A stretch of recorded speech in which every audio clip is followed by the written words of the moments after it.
Olá, sejam muito bem-vindos ao Clube 501, Estudo dos Provérbios. Hoje entramos 503, né? Tem dias às vezes que acontece. E tem dias também que entro mais cedo. E tem dias que acontece o que aconteceu ontem. Você que estava aqui acompanhando ontem, você viu que a internet cortou a conexão, o vídeo foi encerrado e eu tive que voltar tudo do início e refazer. Mas deu tudo certo. Deu errado para dar certo, né? Como está escrito, todas as coisas cooperam para o bem daqueles que amam a Deus, daqueles que foram chamados segundo o seu propósito. Então, nada me abala.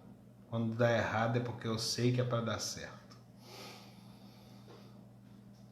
Clube 501, Estudo dos Provérbios. Hoje nós vamos percorrer o capítulo 18 na nossa jornada dos estudos do provérbio, que eu estou amando. Não sei você que assiste comigo aí todos os dias, se está sendo proveitoso para você, se está sendo... Mas eu estou amando. É muito bom essas palavras que a gente abre aqui todos os dias e a gente vê que são sabedoria, vindo direto do trono de Deus, entregues ao rei Salomão, né? E ele escreveu nessas linhas aqui, que está aí de geração em geração essa fonte de riqueza e poucos são os que a encontram. Dou graças a Deus por Jesus Cristo, pelo resgate e que me fez atentar para a sua palavra, ao qual eu tenho buscado e adquirido entendimento, sabedoria, equidade, bom siso, andar com justiça nessa terra, né? Provérbios capítulo 18, vamos fazer uma oração antes de começarmos. Pai, em nome de Jesus, a Ti rendo graças porque o Senhor é bom e as Tuas misericórdias se renovam a cada manhã. E eu renovo hoje a minha identidade, o meu propósito, o meu chamado. Renovo, Senhor, o meu compromisso com a Tua palavra, com a justiça, com a retidão, com a santidade.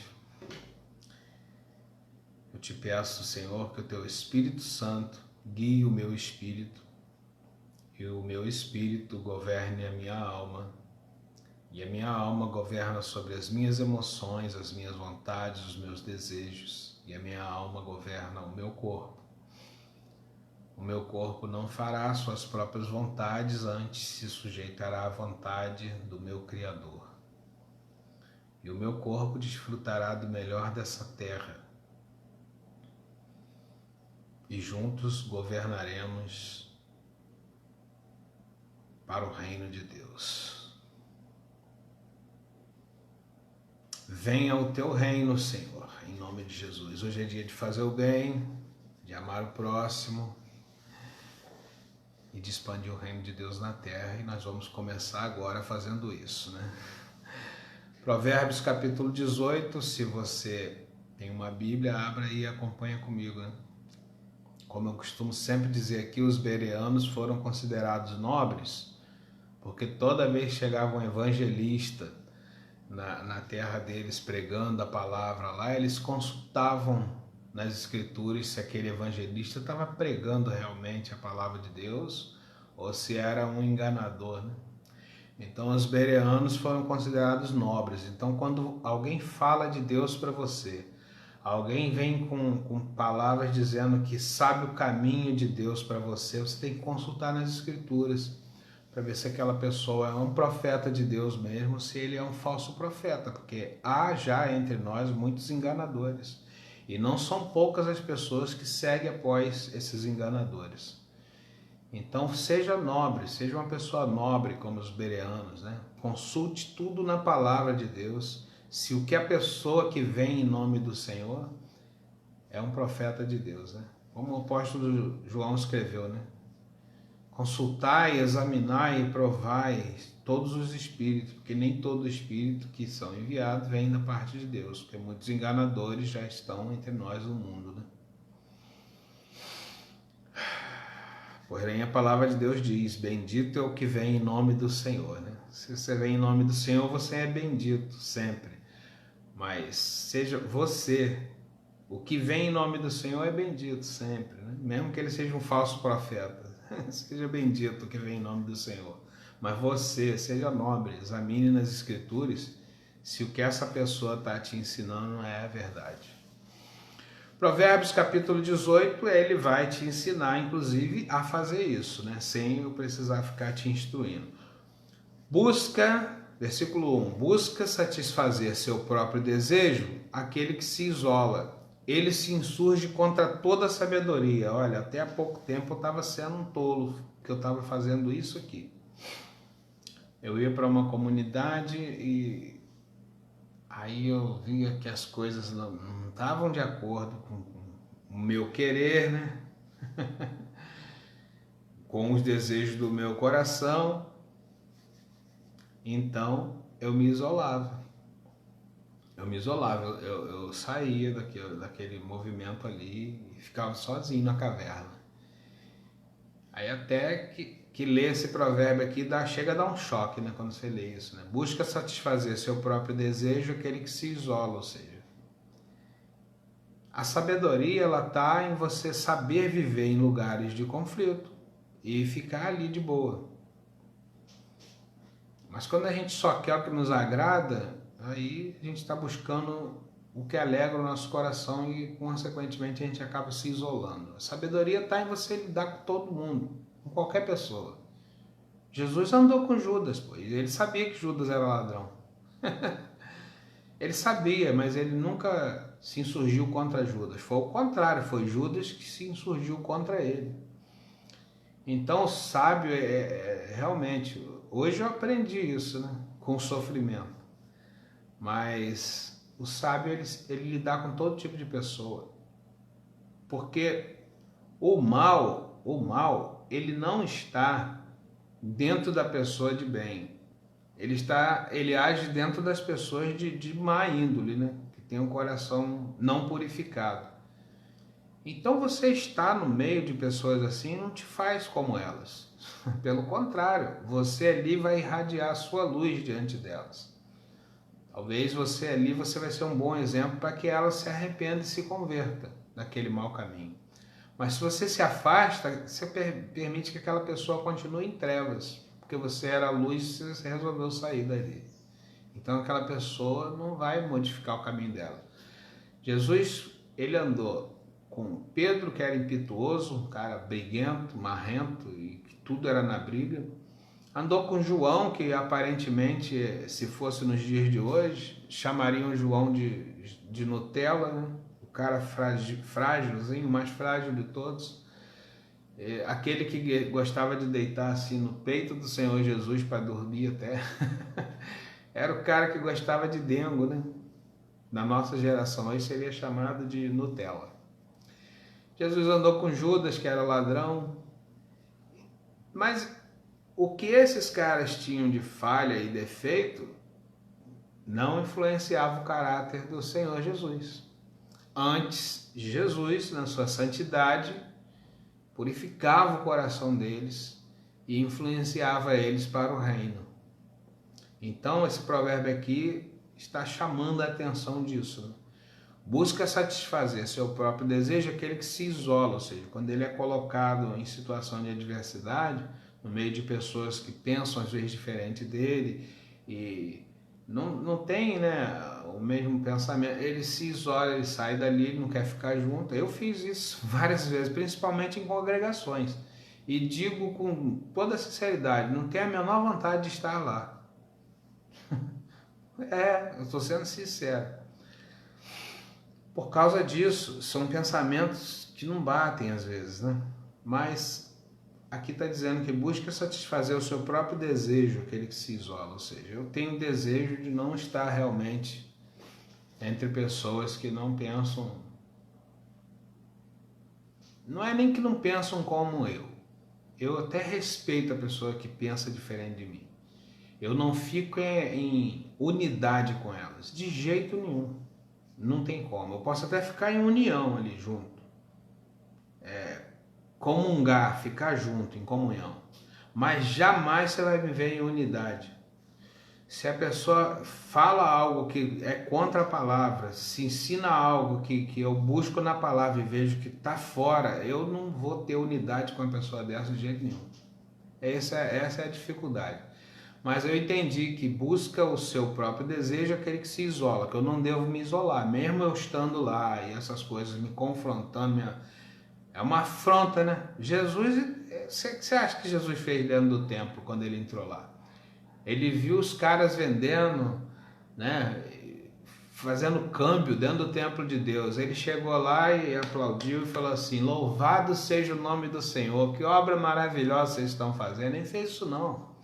Ele lançou, foi mão de um chicote, saiu virando as mesas dos cambistas, saiu virando tudo. Então, às vezes, a minha vontade, quando eu estou num lugar desses, é fazer isso. Só que Jesus é Jesus, eu sou só um servo dele, né? Então, por ter respeito com a casa dele, eu, às vezes, fico na minha. Prefiro sair me isolar do que fazer isso. Mas a vontade é a mesma que tinha, né, no coração de Jesus, né? É a mesma. Ai, Senhor, isso não é errado não, porque a Bíblia fala isso mesmo. Se você é servo do Senhor Jesus, você vai também ter os mesmos sentimentos que ele. Aquele que se isola insurge contra toda a sabedoria. Então, o se isolar não é assim, você se indignar tudo bem, mas você se isolar não é comportamento dos sábios, né? Eu aprendi isso. Hoje eu consigo me entrosar bem, tá? Entro, saio, vejo o errado, fico quieto. Para quem eu já falei 1, 2, 3 vezes, falo nada. Eu deixo a pessoa lá no erro dela. Vai lá. Eu conheço muito bem o Criador e sei como que ele age com essas coisas. O tolo não tem prazer na sabedoria, mas só em que se manifeste aquilo que agrada o seu coração. Tem a ver, né, com o primeiro versículo. Vamos lá aqui agora. Vindo o ímpio, vem também o desprezo. E com a ignomínia, a palavra tem um acento no i, né? Ignomínia, acho que é isso. Não, ignomínia é isso. Português é complicado, né? Vindo o ímpio, vem também o desprezo, e com a ignomínia, a vergonha. Me perdoa que eu não sei pronunciar essa palavra direito aqui não. É ignomínia, acho que é isso. Ignomínia é traição, né? Eu sei o significado. A ignomínia é traição, é o discurso idiota, é a fala que não faz o menor sentido. Nós vimos isso aí com essa galera aí que liderava o PT, né? E esse provérbio se cumpre ali em vários deles, quer ver? Vindo o ímpio, vem também o desprezo. O que é ímpio? Ímpio é uma pessoa impiedosa, que está fazendo mal e acha que está fazendo bem, e acha que está certo, e vai para cima, e continua fazendo mal, e ainda continua com o discurso que está certo. Quem fez isso? O Lula. O cara estava roubando a nação toda e está falando que não, eu sou o melhor governante que já teve. Ele chegou a ousar falar assim: aqui dessa sala não tem ninguém mais justo do que eu. E ele falou, né, umas bobagens desse jeito aí. Não tem ninguém mais honesto do que eu. Essas bobagens todas aí. E com a ignomínia, a vergonha. Então você viu a presidente Dilma passar por isso, né? Ignomínia, o discurso idiota, as coisas que ela falava que não tinha o menor sentido, e o nego rindo dela, né? As nações inteiras rindo dela. E tá ela ali como líder. E tá um monte de bestão seguindo eles como líder. Imagina, se o líder é um idiota, imagina quem é liderado por eles. Meu Deus, não quero nem entrar nessa questão aqui, porque eu sou um pregador da palavra de Deus, uma pessoa que anuncia a palavra de Deus. Você não tem que entrar nessa zona de conflito não, que vai aparecer de mimizento falando que tá errado, mas eles não lêem isso aqui não. Eles não lêem o provérbio, não. Se eles lessem o provérbio, eles achavam sabedoria. Então eles acham que é certo seguir qualquer coisa assim a cega, sem consultar, né, se aquilo está correto ou não. Vindo o ímpio vem também o desprezo. Se você entra no caminho da impiedade, você vai ser desprezado, envergonhado. Questão de tempo. Você pode até por um tempo achar que está sendo bem sucedido, mas com o tempo vem a vergonha, vem a afronta. E olha que a vergonha do PT foi mundial, a nível mundial, internacional, ainda tem seguidores deles por aí, né? Com a ignomínia, a vergonha. Com a traição, né? Que eles traíram uma nação inteira. Não traíram só a si mesmo, não. Aí vem a vergonha. Foram todos envergonhados. Eu não se cansam de passar vergonha, não. Então aí. Vão querer voltar nas eleições seguintes aí. Águas profundas são as palavras da boca do homem, e ribeiro transbordante é a fonte de sabedoria. Não é bom favorecer o ímpio, e com isso fazer o justo perder a questão. Não é bom favorecer o ímpio, e com isso fazer o justo perder a questão. Favorecer o ímpio Você quer ver uma instituição que faz isso? Felizmente, eu não gosto de falar, mas a gente tem que falar. Se é luz, tem que acender luz onde tem trevas. Pelo menos fez isso comigo, então eu vou falar. A instituição que faz isso é o Conselho Tutelar. Porque o nome já diz, Conselho Tutelar. Então, às vezes, você encontra pais em conflito com filhos, porque o filho entra na adolescência e entra numa onda de rebelião e quer confrontar os pais. O pai, como ele aprendeu desde criança, aqui junto dos provérbios fala isso, corrige o teu filho com vara e nem por isso tu o matará. Você vai castigar ele com vara e vai livrar ele do inferno. Então o pai que teve essa educação de seus pais, e a própria palavra dos sábios ensina isso, vem essa instituição que talvez nem estuda os provérbios e diz que não pode bater com vara numa criança, não pode corrigir. E tira a autoridade do pai. Então, o que acontece? Ele faz com que o justo perde a questão, porque o pai está ali querendo praticar a justiça, educar o seu filho. E às vezes é necessário, sim, você ser rígido, duro. Mas aí vem uma instituição, com a autoridade que foi dada a ela, né? Com apoio de Ministério Público, com apoio da própria Justiça e com apoio até da polícia, e diz que o pai não pode fazer aquilo, o que o adolescente faz? Que já está em rebelião, ele enche o peito assim e cresce.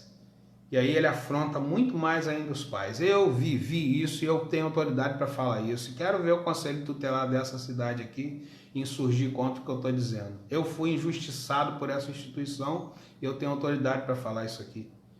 Então esse provérbio aqui se cumpriu nessa instituição. Eles fazem isso aqui. Ó. Não é bom favorecer o ímpio. O ímpio é quem é impiedoso, está fazendo maldade, está fazendo ruindade. Então quando ele favorece uma criança que está com estupidez, comportamento estúpido, um adolescente, seja lá quem for, ele faz o justo perder a questão. Eu tive que, por causa de corrigir minhas filhas, foi uma delas, não são todas, eu tenho 3 filhas e nunca tive conflito com as outras 2. Uma delas se insurgiu e tal, e a gente teve esse conflito. Esse conflito já foi resolvido. Hoje eu e minha filha temos um bom relacionamento, graças a Deus, porque se fosse graças a essa instituição, a gente estava separado pro resto da vida. Porque, né, eles em vez de ser conselheiros mesmo, conforme o nome já diz, conselho de tutelar, em vez de chegar e dar um conselho, pai, o senhor não tem que maneirar, não proceder assim, filha, você tem que ouvir teu pai, não. Eles foram lá e botaram a criança como o corretão.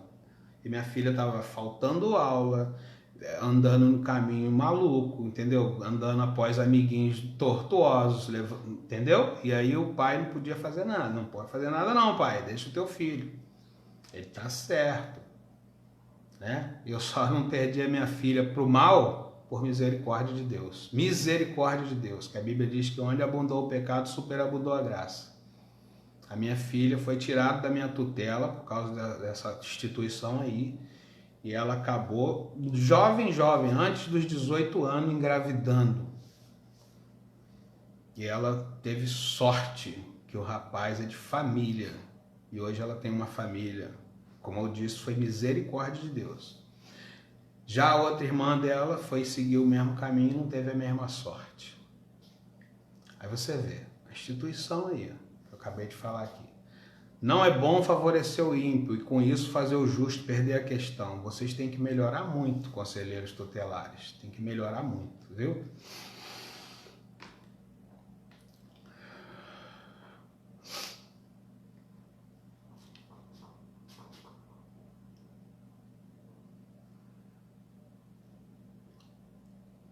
Não é bom favorecer o ímpio e com isso fazer o justo perder a questão. Os lábios do tolo entram na contenda e na sua boca brada por açoites. A boca do tolo é a sua própria destruição e os seus lábios um laço para a sua alma. As palavras do mexeriqueiro são como doces bocados. Elas descem ao íntimo do ventre. O que é negligente na sua obra é também irmão do desperdiçador. Olha o que eu estou dizendo aqui. O que é negligente na sua obra é também irmão do desperdiçador. Tem pessoas que às vezes têm uma oportunidade tremenda, né, de um negócio e começam bem ali e de repente vem um desânimo, bate e a pessoa não quer fazer mais, lá começa a ser negligente. Então ela começa a desperdiçar uma oportunidade que foi dada a ela. Né? Porque a sorte às vezes vem assim para todos. Mas se a pessoa não aproveitar o momento, não aproveitar aquela questão ali, vai passar aquilo e depois ela não pode ficar mais reclamando. Não pode ser negligente com a sua obra, né? Tem que ser perseverante, tem que ser diligente, continuar com diligência até alcançar o objetivo. Então, uma pessoa que é negligente na sua obra é também irmão do que desperdiça. Ela acaba perdendo uma oportunidade. Né? Torre forte é o nome do Senhor, e a ela correrá o justo, e estará em alto refúgio. Davi sempre corria para Deus. Quando as coisas não iam bem, começava a dar errado, mal, ele corria para Deus e falava: tem misericórdia de mim, Senhor, tem misericórdia de mim. E depois ele escrevia assim no Salmo: o Senhor é meu refúgio e minha fortaleza. Porque ele corria para o nome de Deus e Deus protegia ele. Por quê? Nós somos pecadores, nós somos passivos de cometer erros. Amém?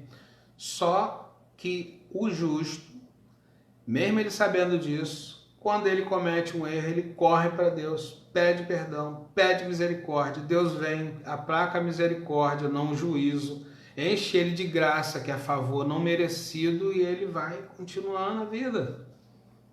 Agora, o pecador que não tem essa ligação com Deus, ele sofre demais. Porque o pecado é a origem dos problemas. Todos nós somos pecadores, mas nós temos que estar debaixo do esconderijo do Altíssimo, justamente por causa disso, para o mal não nos alcançar. Né? É isso que Jesus veio fazer aqui. Tem pessoas que acham que é religião, né? Porque as religiões ensinam assim, outras ensinam até que Jesus não é ninguém. Mas Jesus veio simplesmente para nos purificar do pecado, porque o pecado é que é a origem de todos os problemas. A doença física, a enfermidade tem a ver com o pecado. Essas doenças emocionais, que são doenças da alma, é pecado. Doenças do espírito abatido, pessoa que não tem ânimo para nada, é tudo pecado. Tudo é pecado, a origem de tudo é o pecado. O que é pecado? Pecado é você se separar de Deus e andar no seu próprio caminho, fazendo o que você bem entende, sem ouvir o teu Criador, sem ouvir o clamor dele para você andar no caminho da justiça. Isso é que é pecado. Pecado é rebelião contra Deus. Pronto. Se você tiver assim, você está pecando. Torre forte é o nome do Senhor e a ela correrá o justo. Você vê que só o justo corre para lá. O ímpio não corre, não quer nem saber, ele é ímpio. E ele estará em alto refúgio. Né? O justo que corre para o nome do Senhor, ele acha uma torre forte. Os bens do rico são a sua cidade forte. e como uma muralha na sua imaginação. Tem pessoas que acham que a riqueza é a fonte de garantia de vida dela, né? Não é bem assim, não. A riqueza do justo é boa, porque ela, além de fazer o bem a ele mesmo, faz o bem a muitas pessoas. Mas a pessoa que põe a sua confiança na riqueza, esse aí não está agindo com sabedoria, não, né? Os bens do rico são a sua cidade forte, e isso não é mentira, isso é uma verdade. E como uma muralha na sua imaginação. Aí que está o problema. Ele imagina que isso é uma muralha, uma fortaleza para ele. Não é bem assim. A fortaleza mesmo é Deus.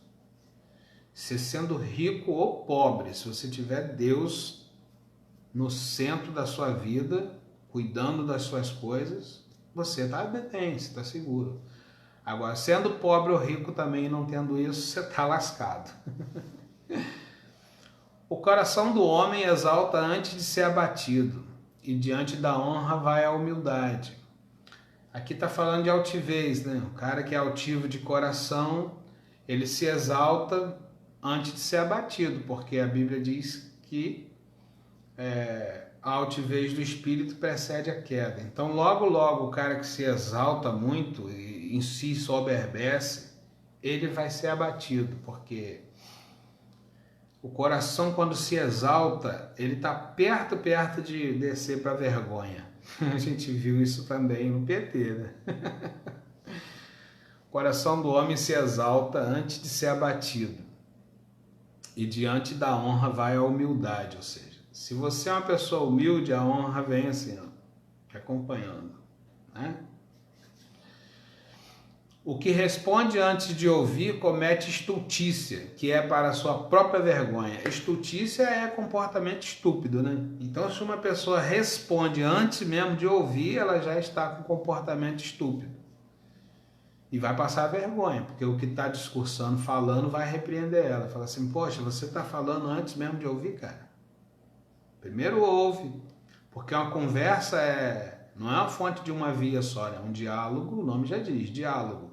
Uma pessoa fala, a outra ouve, aí essa dá uma pausa, a outra fala para esse ouvir. Mas tem gente que quer falar ao mesmo tempo, né? Estultícia. O que responde antes de ouvir comete estultícia, que é para a sua própria vergonha, vai ser envergonhado. Você já viu? É por isso que eu nem gosto de entrar nesses discursos de política, de bandeira de esquerda, bandeira de direita. As pessoas não param para ouvir, não, só quer falar. Como eu vi isso aí nessa campanha que teve última aí para presidente, as pessoas se degladiando nas redes sociais, ficando inimigo umas das outras. Eu falei assim, que tolice, né? Porque você falar e ter uma opinião a respeito de algo, legal. Agora você querer vomitar a tua ideologia para o outro, falar, come isso aí que é comida boa, isso aí é insensatez, isso é doideira. Você pode dar a sua opinião, mas você não tem que forçar a pessoa a concordar com você. Você pode dar o seu parecer, mas você não tem que exigir que o outro pense igual a você e ande no mesmo caminho que você está. Que isso? Onde é que está o respeito aí? Né? O respeito mútuo, né? Respeitar significa assim, ó, eu gosto disso aqui, você gosta? Não, então muito bem, siga o teu caminho, deixa eu seguir o meu, pô. Sou obrigado a concordar e andar contigo. Ora, pois, né? O que responde antes de ouvir comete estultícia, que é para a sua vergonha. Esses discursos de política, agora mesmo eu vi aqui uma solicitação de amizade de um que foi excluído na política por causa disso. E aí eu adicionei o cara, porque eu não tenho problema com guardar mágoa nem rancor com ninguém. Aí quando vou ver lá no Messi, tem uma mensagem dele me chamando para reunião política. Quer dizer, o cara parece que não tem noção, né? Ele já sabe do meu posicionamento em relação a isso, já sabe, mas é comportamento estúpido isso. O cara parece que é insensato, né? De chamar para reunião política, francamente.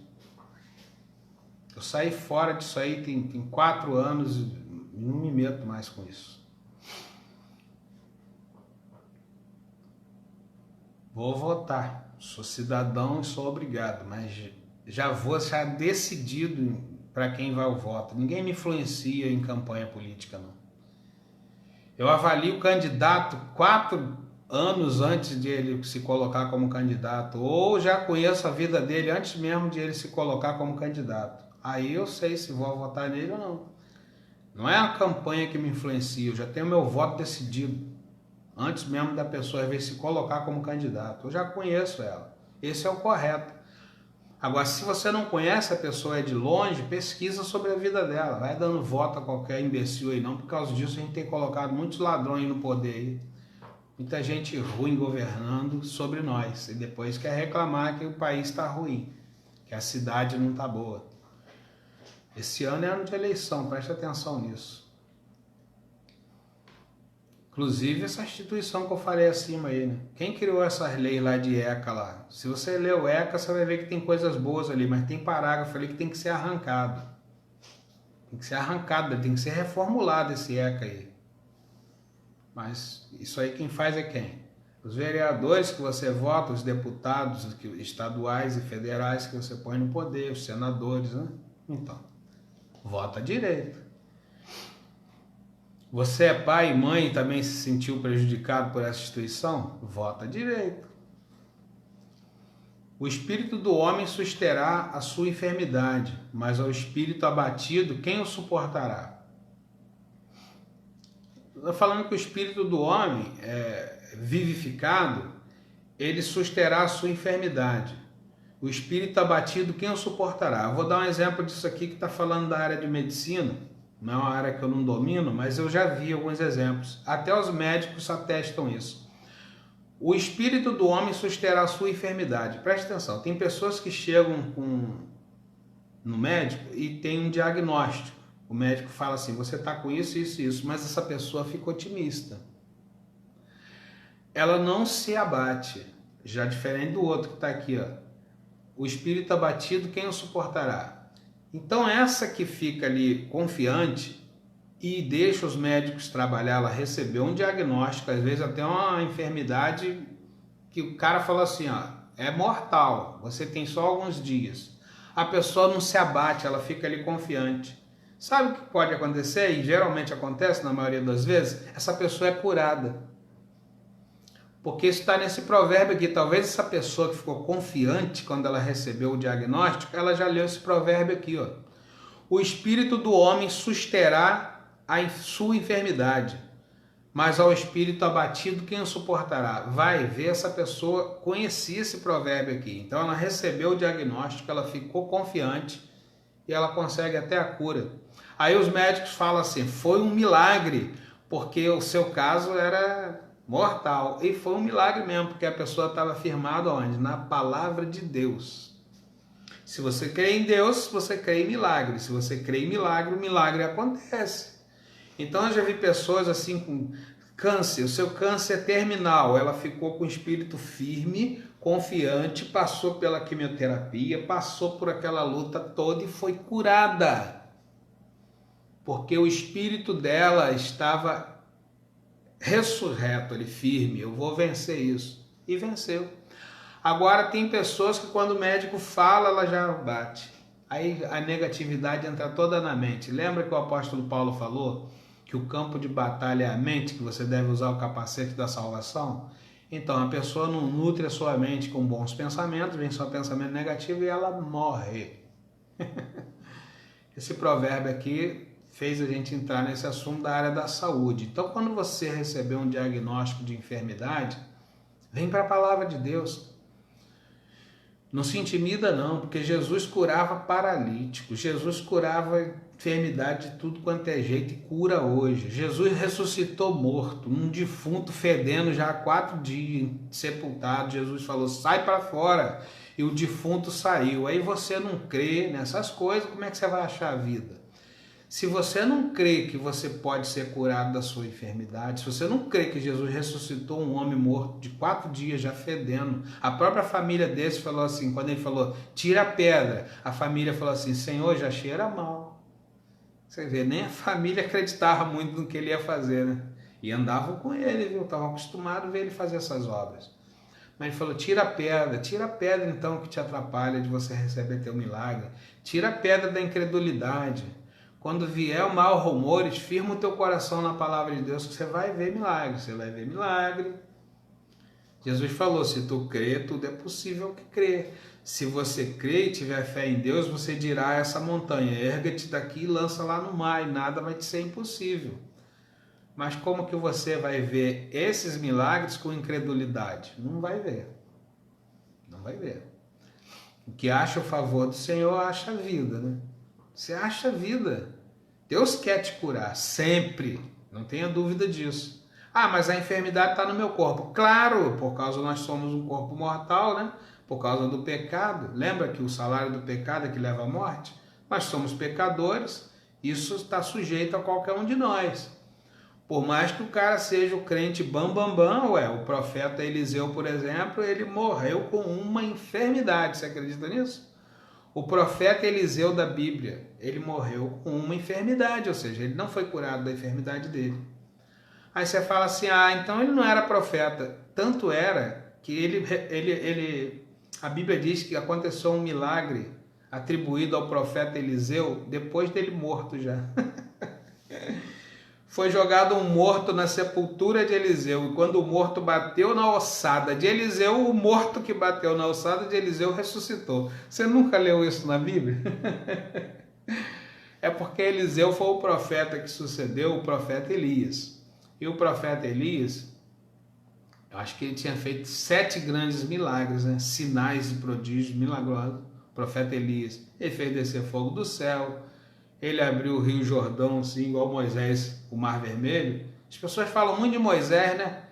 Que abriu o Mar Vermelho, assim, Moisés passou a seco. Ei, o profeta Elias também fez isso no rio Jordão. Quer dizer, ele não, Deus fez para ele. O Jordão abriu e Elias passou a seco. Aí, o profeta Eliseu, quando Elias estava para ser arrebatado, Elias falou assim, pede-me o que tu queres, cara. Aí ele falou assim, eu quero a unção dobrada que está sobre você.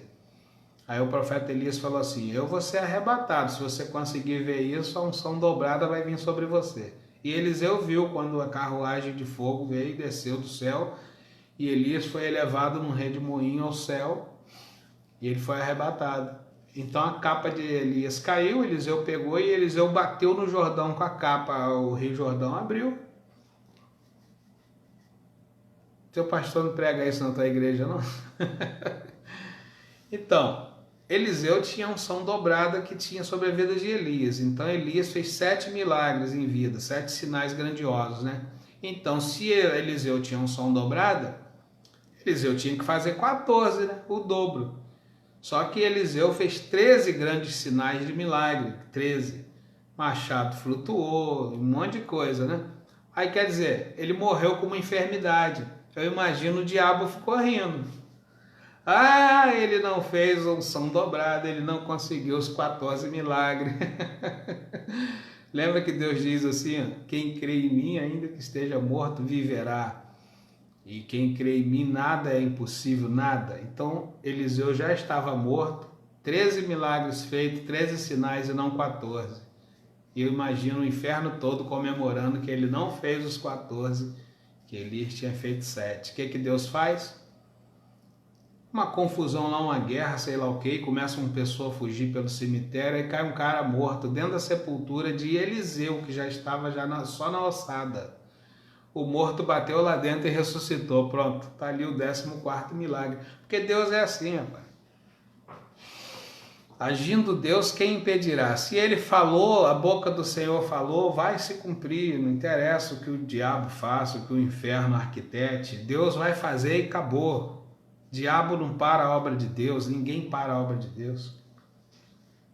Então Eliseu conseguiu o seu 14º milagre, sinal grandioso mesmo depois de morto. Esse Deus é tremendo, né? O espírito do homem susterá a sua enfermidade, mas o espírito abatido, quem o suportará? Então, quando vier um diagnóstico negativo, confia em Deus, fica com o teu espírito ali, ó, firme. E o médico vai falar assim, rapaz, você está vivendo um milagre. Porque eu vi um amigo meu há pouco tempo, ele estava com a enfermidade aí, passou mal, coração, tem que fazer cateterismo, sei lá o quê. Eu fui visitar ele estava assim, ó. Não, eu vou sair dessa. Ele morreu, mas ele ficou assim, eu vou sair dessa, eu vou vencer. É isso aí que Deus está falando aqui, ó. O espírito do homem susterá a sua enfermidade, mas o espírito abatido, quem o suportará?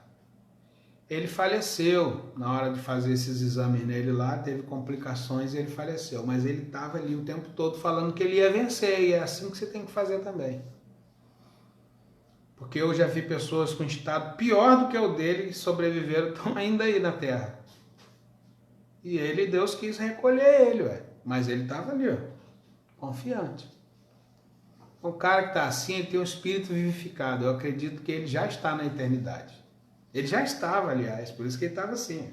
Eu vou vencer isso aqui. Ele não ia ter vida eterna quando morresse, ele já tinha, por isso que ele estava assim. Então eu creio que ele está agora lá no paraíso de Deus.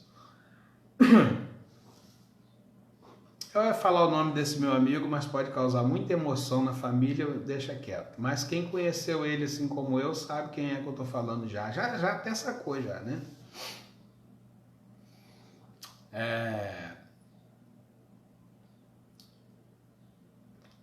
O coração do entendido adquire o conhecimento, e o ouvido dos sábios busca a sabedoria. Se você está aqui comigo assistindo isso aqui, você é sábio. Sabe por quê?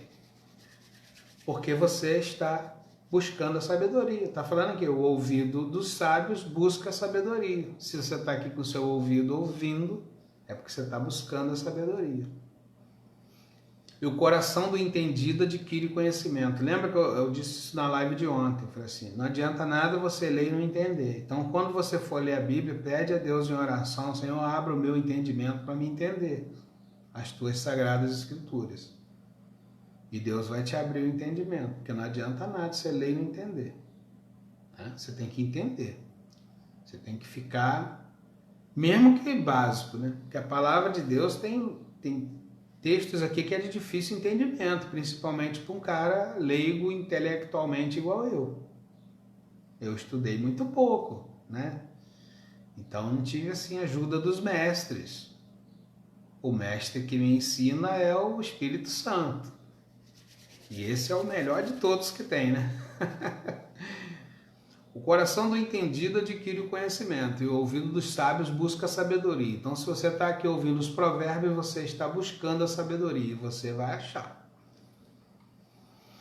Com presentes o homem alarga o seu caminho e o eleva diante dos grandes. Com presentes o homem alarga o seu caminho e o eleva diante dos grandes. Aqui tem vários significados, né? Mas eu quero falar de um significado aqui.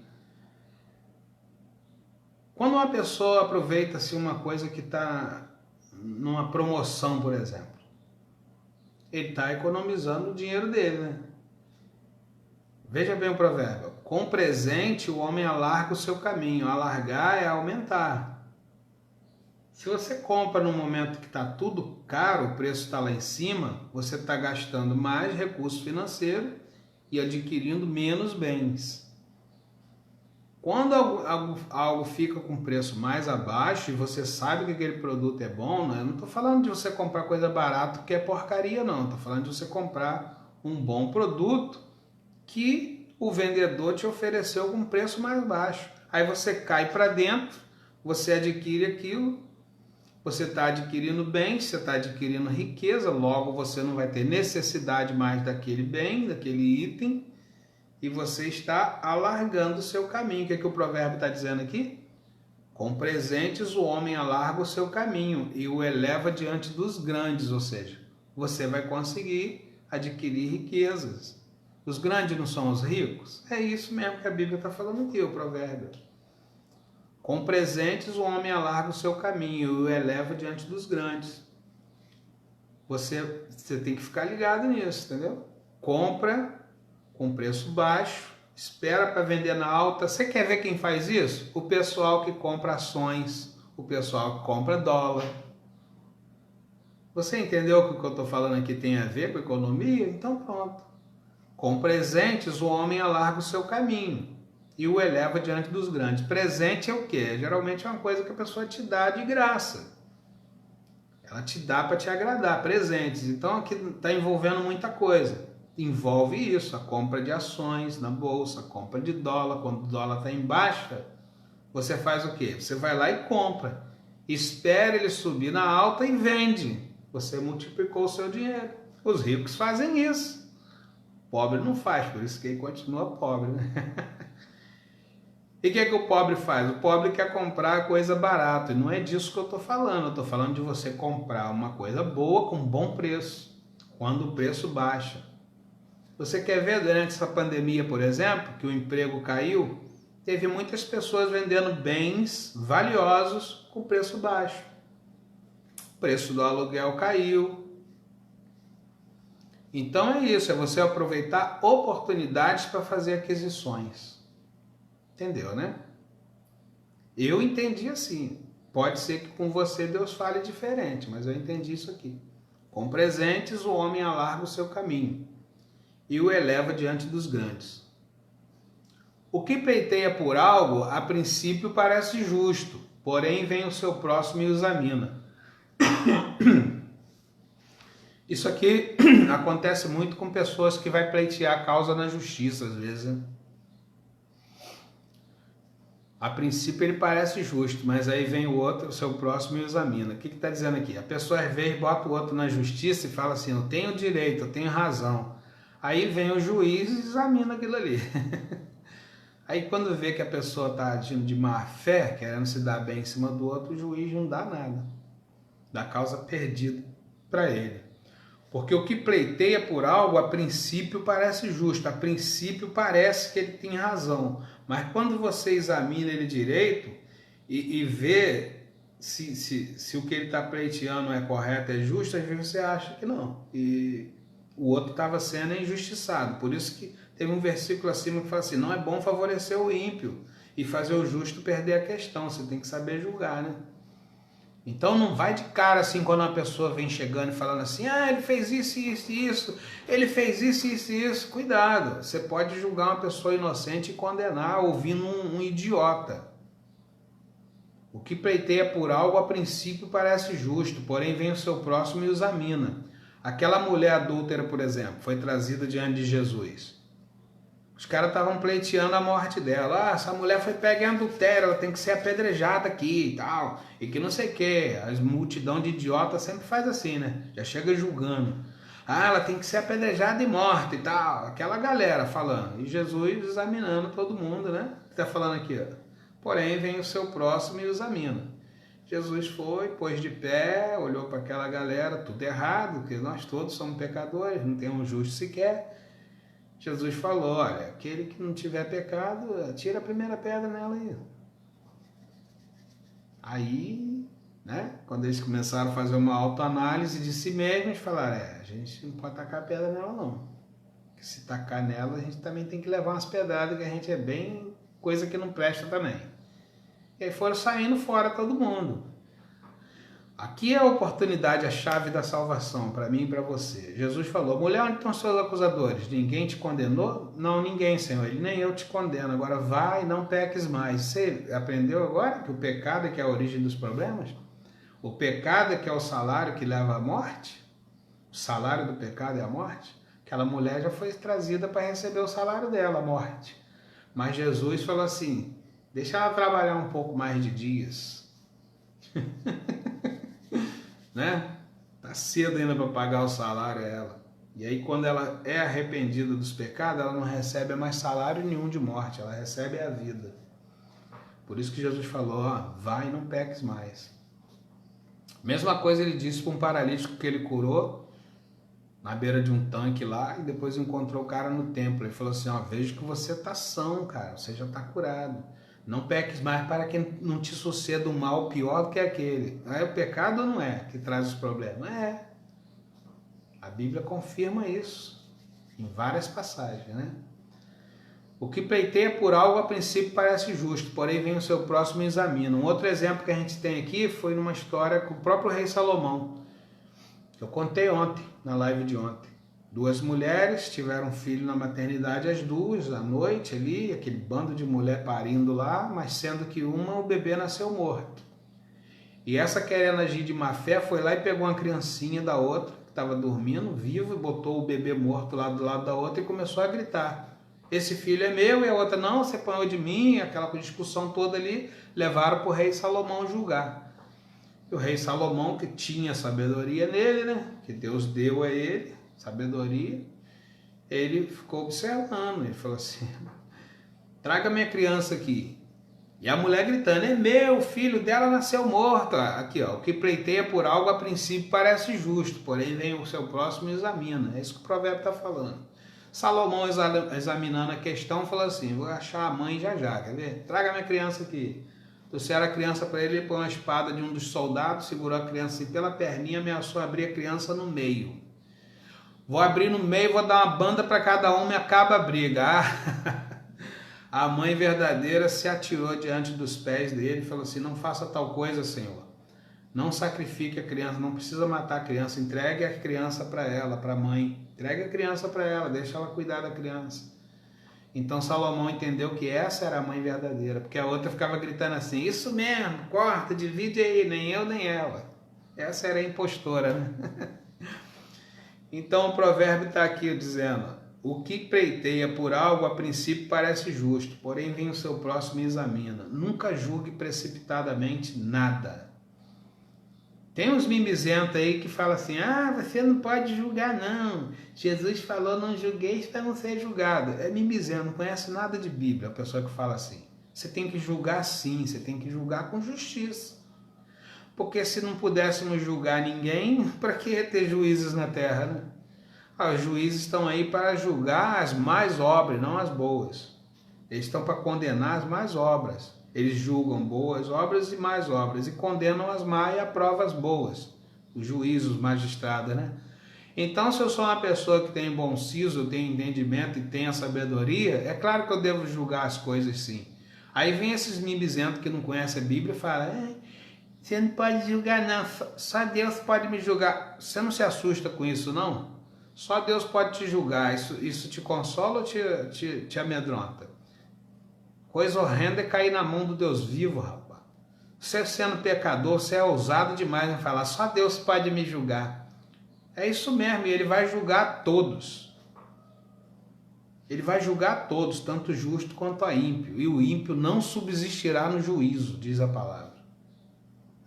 Só Deus pode me julgar. É isso mesmo que você está falando. Só que você tem entendimento do que você está dizendo? Você tem entendimento do que você está dizendo? Só Deus pode te julgar, mas você tem entendimento do que você está dizendo? Você acha que você passa no juízo de Deus? Para você falar assim com ousadia? Só Deus pode me julgar. Quando uma pessoa fala às vezes alguma coisa e te mostra um erro, ela não está te julgando, ela está querendo que você saia do erro, porque ela sabe que você vai morrer se você não sair daí. Oxe, é cada uma. O que pleiteia por algo a princípio parece justo, porém vem o seu próximo e examina. Não julgue precipitadamente, avalie, porque aquela pessoa pode estar vindo de treta para cima da outra, para fazer a outra se ferrar. Quantas pessoas já foram presas, acusadas de estupro e não estuprou ninguém? A menina conscientemente foi lá e namorou com o cara, fez a treta com o cara, e depois o pai veio e falou: é estupro. E o cara foi preso e levou o raio lá e não tinha estuprado ninguém. E aí? É isso, não julgue precipitadamente. O que pleiteia por algo a princípio parece justo, porém vem o próximo e examina. Examina primeiro. A sorte faz cessar os pleitos e faz separação entre poderosos. Olha aqui, ó. Nós estamos vivendo isso agora. Nesse momento de pandemia aí, Deus está fazendo isso. Deus está tirando riquezas da mão de pessoas injustas e está colocando na mão dos justos. Você não acredita nisso? Tem gente aí desesperada que não sabe o que fazer nessa pandemia, enquanto outros estão prosperando, trabalhando, tocando o terror na terra e adquirindo bens. Você não sabe disso não? Deus está fazendo transferência de riqueza nesta época de pandemia aí. Márcio, o que você está dizendo? Eu estou dizendo que eu estou vendo e vivificando e vivenciando com a palavra de Deus. Jesus disse que teria um tempo que os montes e os outeiros seriam rebaixados e os vales seriam soterrados. O que você entende com isso? que é monte e outeiro? Por acaso não são as montanhas, os montes, os picos, eles não são mais altos?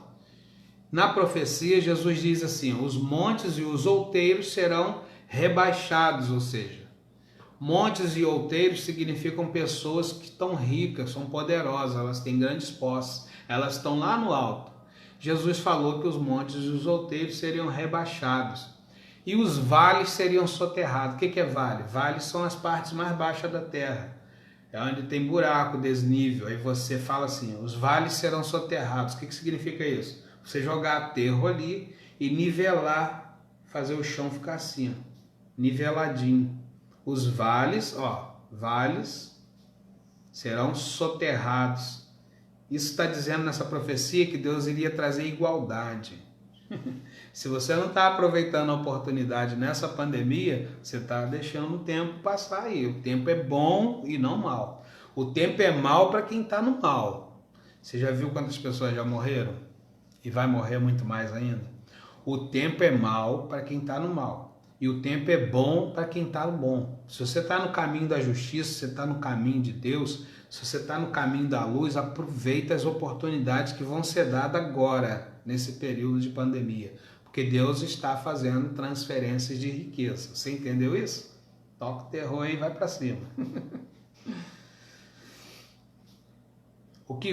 A sorte faz cessar os pleitos e faz separação entre os poderosos. Deus está fazendo isso agora. Fica atento aí. O irmão ofendido é mais difícil de conquistar do que uma cidade forte. E as contendas são como o ferrolho de um palácio. Por isso Jesus disse assim no Evangelho, né? Quando você vier trazer a tua oferta, lembrar que o teu irmão tem alguma questão contra você, volta lá, reconcilia primeiro com teu irmão e depois vem aqui e traz a tua oferta. Deus não aceita nem oferta sua se você tiver de pendenga com alguém, principalmente com o irmão teu. E esse provérbio está dizendo aqui, ó, o irmão ofendido é mais difícil de conquistar do que uma cidade forte. Pô, se você ofender o cara, vai lá e pede desculpa, cara, porque é mais difícil você conquistar ele do que você conquistar uma cidade forte.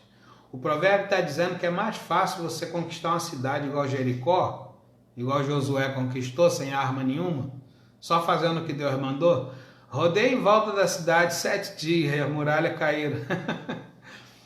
O provérbio está dizendo que é mais fácil você tomar a cidade forte, igual Jericó, igual Josué tomou. É mais fácil. Josué tomou a cidade facinho, né? Então é mais fácil você conquistar uma cidade forte do que um irmão ofendido. Então, primeiro que você tem que fazer é evitar ofender as pessoas. Evita. Para que fazer isso? Por que você vai ser tolo de ofender alguém, cara? Você tem razão no que você está falando? Então, pleiteia a tua causa, mas ponderando as palavras, como você fala, entendeu? Porque a palavra dura suscita ira. Nós já lemos isso em outros provérbios, né? Mas a resposta branda desvia o furor. Então, para que você vai provocar ira na pessoa, deixar a pessoa furiosa? Responde com mansidão, mesmo você tendo razão, e você não vai enfurecer a pessoa, né? O irmão ofendido é mais difícil de conquistar do que uma cidade forte. E as contendas são os ferrolhos de um palácio, ou seja, contenda é confusão, briga, né? São ferrolhos de um palácio, ou seja, é ruína, vai ruir tudo, vai cair. Do fruto da boca cada um se fartará o seu ventre, e dos renovos dos seus lábios ficará satisfeito. O apóstolo Paulo escreveu assim, ó, não vos conformei com esse mundo, mas transformai pela renovação da vossa mente. Transformai pela renovação do vosso entendimento. Quando você começa a ter entendimento que as coisas estão erradas, que esse mundo está todo maluco, você começa a atentar para a palavra de Deus e você começa a mudar o teu falar. Você começa a mudar a tua ótica de ver as coisas. Então você começa a renovar o seu entendimento. Então você começa a falar, a colocar na sua boca palavras que frutificam, palavras que vão edificar a sua vida e a vida de quem te ouve. Quando você entende esses provérbios, ó, do fruto da boca cada um fartará o seu ventre. Você vai se alimentar de boas coisas, você vai se nutrir de boas palavras. Tem pessoas que só ficam com palavra negativa na boca. Ah, não vai dar certo, você quer ver? A minha sogra, ela não é crente não, ela não tem conhecimento de Bíblia, não tem nada, mas ela me chamou a atenção para algo tremendo outro dia. Uma pessoa até que aparentemente tem mais intelecto do que a minha sogra. Chegou para ela, ela falou assim, eu vou lá no posto de saúde e eles estão dizendo que não estava havendo marcação, mas eu vou lá que eu sei que eu vou conseguir, eu sei que eu vou conseguir. A minha sogra disse isso, o provérbio está ensinando aqui. Ó. Eu vou lá que eu sei que eu vou conseguir. Aí a pessoa falou assim, você não vai conseguir não, porque nesse negócio aí tá muito difícil, que não sei, os negativos, né? Começou a falar, ela foi falar assim, eu vou conseguir sim. E ela foi lá e conseguiu. Sabe por quê? Ela fechou o ouvido para as palavras negativas da outra que estava falando, que ela não ia conseguir não. Não é crente, não vai na igreja, mas pratica esse provérbio aqui, ó. Do fruto da boca de cada um fartará o seu ventre, e dos renovos dos seus lábios ficará satisfeito. Então para de falar besteira, para de falar, de tirar conclusão antes de saber das coisas. Vai lá primeiro, vai lá ver se consegue ou não, e para de ficar falando, eu não vou conseguir, eu não vou, isso é tão difícil. Você já tentou? Tenta primeiro, cara. Tem uma história de um sapinho aí, eu não sei contar ela não, mas diz que o sapinho começou a escalar uma árvore e um monte de sapinho gritando, desce daí, você não vai conseguir, isso não é coisa para sapo, perereca sobe em árvore, sapo não. E o sapinho continuou a sua escalada e foi indo, e foi subindo e chegou no topo da árvore. Depois descobriram que o sapinho era surdo. Você tem que ser surdo quando ficar esses mimizentos falando palavra negativa. Fecha o ouvido, não dá ouvido a eles não. Você tem uma visão, você tem um foco, você está determinado, vai lá, toca o terror que Deus é contigo, você vai conseguir. Entendeu? Vai lá e faz. Para de ouvir esses mimizentos que ficam, você não vai conseguir não, você não vai conseguir não. Eu abri uma loja no centro da cidade uma vez e deixei a loja bonitinha, sorti ela de produtos, abasteci, deixei bonitinha. Aí passou um amigo lá e falou assim, tá bonito isso aí, hein? Mas o momento não é para isso não, cara. Essa crise aí. Eu falei, cara, sai daqui, rapaz, sai daqui. Você tem alguma coisa boa para me falar? Se não tem, fecha a tua boca, vai embora. Eu encarei a crise, entendeu? Não tô nem aí pra crise, pô. Eu fechei a loja que eu avaliei depois, mais tarde, que eu ia perder mais do que ganhar. Eu não sou besta, eu sou negociador. Então eu fechei. Mas vê, eu não tenho emprego na cidade, eu não trabalho empregado não. E vê que eu tô passando perrengue aí, rapaz. Tem um monte de gente aí que antes ficava tirando onda aí, eu tenho emprego e hoje tá passando até fome aí na cidade. Eu não tô nem aí para mimizento, eu não dou ouvido não, cara. Tenho determinação e foco numa coisa, eu vou embora. Eu fico vendo pessoas procurando emprego. Procura uma oportunidade de trabalho que você vai ver que é melhor do que emprego. Uma oportunidade de trabalho vai te fazer gerar renda, que é melhor do que salário. Entendeu? Do fruto da boca cada um se fartará o seu ventre, e dos renovos dos seus lábios ficará satisfeito. A morte e a vida está no poder da língua, e aquele que a ama comerá do seu fruto. Cuidado com o que você fala, fecha essa boca.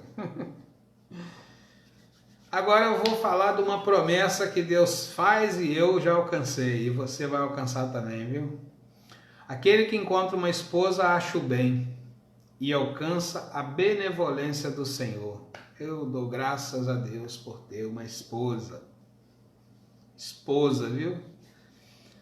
Mulher virtuosa, aquela que está do meu lado e que me acompanha na alegria e na tristeza, né? Assim eu voto, na doença e na saúde, na riqueza e na pobreza, e a gente vai tocando o terror e não vamos separar até que a morte resolva fazer isso. Aquele que encontra uma esposa acha o bem e alcança a benevolência do Senhor. Eu já disse para ela que eu não separo dela nem por nada. Se ela quiser separar, o problema é dela. O problema é dela, que ela vai arrumar um problema para ela mesma. Mas eu não separo, sabe por quê? Porque a Bíblia diz que aquilo que Deus uniu não separa o homem. E aí não somos perfeitos, tá? Nem eu nem ela. A gente tem nossos arranca-rabo também aqui um com o outro, mas a gente vai se aperfeiçoando, rapaz. Casamento é uma bênção, vocês não imaginam. Você que tá solteiro aí, andando em fornicação igual eu andava, Pegam aqui, pegam outro ali, experimentam aqui, experimentam ali. Você não sabe o mal que você está fazendo a você mesmo e a todas essas pessoas que você está se envolvendo. Busca uma esposa, cara, porque tem uma promessa. Aquele que encontra uma esposa acha o bem e alcança a benevolência do Senhor. Busca uma esposa, para de ficar buscando parceira. Para de ficar buscando o pecado, cara. Eu já falei aqui anteriormente, o salário do pecado é a morte. Se vai se unir com uma pessoa, se une para compromisso e não para satisfazer os seus desejos. Nós vimos lá em cima, no primeiro provérbio. Vamos dar uma lida nele de novo? Provérbio 1. O que busca satisfazer o seu próprio desejo, busca satisfazer seu próprio desejo aquele que se isola.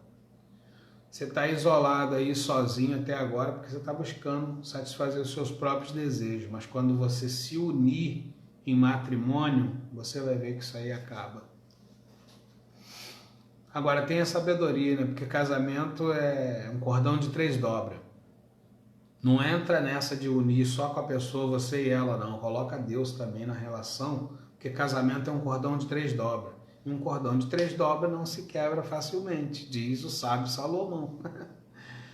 Casamento é cordão de 3 dobras, não se mete. Tem uma música Zeca Pagodinho que fala assim, né? Quem tem teto muito baixo, não se mete em casamento. Teto baixo, cara. Seu teto tem que ser alto. Esse conselho da letra aí é fundo de quintal, né, Zeca Pagodinho? Não tá até certo. Se você tem teto baixo, não se mete em casamento, não, porque casamento tem que ter teto alto. Você tem que ter uma estrutura. Você tem que cuidar bem dessa esposa que vai ficar aí do teu lado.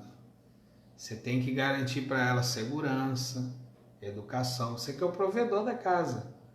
Segurança, educação, saúde, alimentação. Você tem que colocar ela num lugar seguro. E como que você faz isso se você for um preguiçoso? Como se você faz isso se você não gosta de bater um prego para ninguém, você não gosta de fazer nada? Para que você quer esposa? Fica aí debaixo da aba de papai e mamãe, comendo feijão de papai e mamãe. O dia que papai e mamãe for embora dessa terra, porque todos nós vamos, você passa fome. Larga de ser preguiçoso, vai trabalhar, vai produzir, faz algo produtivo e busca uma esposa. Aí forma um lar com ela e Deus vai te abençoar. Porque aquele que encontra uma esposa acha o bem e alcança a benevolência do Senhor. Glória a Deus que eu descobri isso, né? Eu não sabia disso, não estou julgando você que anda na vida louca aí, que eu também já andei, tá bom? Não estou julgando, estou te aconselhando, porque eu peguei esse conselho e apliquei na minha vida, então eu posso te aconselhar hoje também, né? Outro provérbio aqui interessante. O pobre fala com rogos, mas o rico responde com dureza. Eu, quando li esse provérbio a princípio, eu entendi que o rico era uma pessoa arrogante. Falei, se o pobre fala com rogos, fala manso, e o rico fala com dureza, então o rico é arrogante, o pobre que é a pessoa direita. Não, eu não tinha entendimento quando eu interpretei assim esse provérbio. Mas tendo entendimento do provérbio, está falando que o pobre fala com rogos, e o rico responde com dureza, que o pobre vem sempre com essa conversa assim, o senhor pode me ajudar? Tem alguma coisa que o senhor pode me doar? O pobre fala com rogos, está sempre assim, rogando, tem misericórdia, me ajuda, eu estou passando necessidade. E o rico responde com dureza, o rico vai para cima da adversidade, é isso. Por isso é rico, por isso ele é rico. E o pobre é pobre, que ele fica, ai, tadinho de mim, mas eu tô tão assim, a vida tá tão difícil. É isso aqui, ó, o pobre fala com rogo. E o rico responde com dureza. Eu entrei num negócio aí, eu tenho amigos que falam assim, não, eu não tô conseguindo isso aqui. Eu falo assim, ó, fica quieto, fica quieto. Não tenta me desmotivar. Eu estou vendo o resultado, entendeu? Eu fecho logo, eu corto logo. O pobre fala com rogos, mas o rico responde com dureza. É isso que eu faço. Não. Se você não tem nada de produtivo para falar, fique quieto. Eu não quero ouvir a sua lamúria. Eu não quero ouvir, fique quieto. Vamos encerrar aqui já, ó, versículo 24. O homem de muitos amigos deve se mostrar-se amigável, mas há um amigo mais chegado que um irmão, né? Esse provérbio aqui é lindo, né? Realmente tem amigos que são mais chegados do que irmão, principalmente naquele momento que você está passando por angústia, por necessidade, por dificuldade, aí que se apresenta um bom amigo e fica ali do teu lado e te ajuda a passar por esse momento, né? O homem de muitos amigos deve se mostrar-se amigável. Tem pessoas que se mostram amigável, mas não é amigo de ninguém, né? Ela só faz lisonja, para ela tá tudo certo, ela concorda com tudo. Então ela se mostra amigável com todo mundo, ela não discorda de ninguém, então ela tem muitos amigos. Mas há um amigo mais chegado que um irmão. Um amigo mais chegado que um irmão é aquele que, mesmo você falando a ele com dureza, mesmo você repreendendo ele várias vezes, ele continua teu amigo, porque ele é mais chegado do que um irmão. Mas a pessoa de muitos amigos se mostra amigável, ela não discorda de nada, tá tudo bem. O politicamente correto, né? Que falam muito hoje aí. Que politicamente correto, essa palavra de mimizento dessa geração mimizenta, rapaz, essa turma de Nutella. Tem nada de politicamente correto. Se o negócio é errado, você tem que falar que é errado mesmo e acabou, ponto final. Não vou engolir essas picuinhas que jogam aí vômito e fala assim, come um pouquinho que é bom, não vou comer essas porcaria não. Se é errado, vou falar que é errado, ponto final, não tem nada de politicamente correto não. Certo é certo mesmo que ninguém esteja fazendo, e errado é errado ainda que multidões estejam fazendo. Não interessa. Ah, mas tá todo mundo fazendo, eu não sou todo mundo, nem você. Para de seguir a multidão, que geralmente a multidão tá errada. Lembra? Crucifica ele, salta Barrabás, a multidão gritando, né? Crucifica o Cristo, salta Barrabás. A multidão, quando você vê multidão fazendo a mesma coisa, geralmente eles estão tudo errado. Geralmente a grande boiada humana está toda errada. Então, se você não faz parte dessa turma aí, você é separado, né? Para de seguir essa coisa de politicamente correto. Se é errado, se posiciona e fala assim, olha, comigo não. O que podem te fazer com você se posicionando? No máximo ficar zangado com você. Problema dele. Se você está no caminho da justiça, você está no caminho reto, se posiciona, deixa a pessoa se irritar para lá, que ela vai passar vergonha sozinha. E se ela agir contra você, Deus abate ela. Porque você está no caminho da justiça e ela está toda errada e não quer te ouvir. Então não entra numa de politicamente correto só para agradar ela não. Se posiciona, fica no caminho da justiça, da equidade e deixa ela bater contra o paredão que é Deus. Vai bater no escudo e voltar. Fica firme. Assim encerramos hoje o nosso provérbio. Eu gosto muito desse bate-papo, né? Às vezes eu saio um pouco do foco, mas volto porque eu sou humano, eu sou assim mesmo, eu sou limitado e cheio de falhas. Mas, como eu disse, eu sou limitado, mas que o Espírito Santo possa te iluminar e te instruir melhor nessas palavras que foram expostas aqui agora para você. Não faça um excepcional dia, Deus te abençoe. Hoje é dia de amar o próximo, de amar a você mesmo, porque se você não se amar, você não consegue amar ninguém, viu? O mandamento é ama o teu próximo como a ti mesmo. Então, primeiro você tem que se amar. Amor próprio, primeiro, tá? Se ame, goste de você. Aí depois você tá apto para amar os outros, tá bom? Faça um excepcional dia. Vai lá, toca o terror, ajuda a expandir o reino de Deus na terra. Faça o bem. Sem olhar a quem, ainda que a pessoa te faça o mal, faça o bem a ela e amontoará as brasas sobre a sua cabeça. Vamos fazer uma oração para encerrar? Pai, em nome de Jesus eu te agradeço, porque o Senhor é bom e a tua palavra foi exposta. Paizinho querido, eu sou limitado, mas o teu Espírito Santo, a sabedoria infinita do Senhor possa penetrar em cada coração, que o Senhor possa abrir o entendimento das pessoas que ouviram esta live, que assistiram e ouviram essas palavras, que o Senhor possa iluminá-las e guiá-las no caminho da justiça, em nome de Jesus. Amém? Tenham todos um ótimo dia, a gente se vê amanhã na próxima live. Beijo no coração. Clube 501 amanhã às 5h01 da manhã, ok?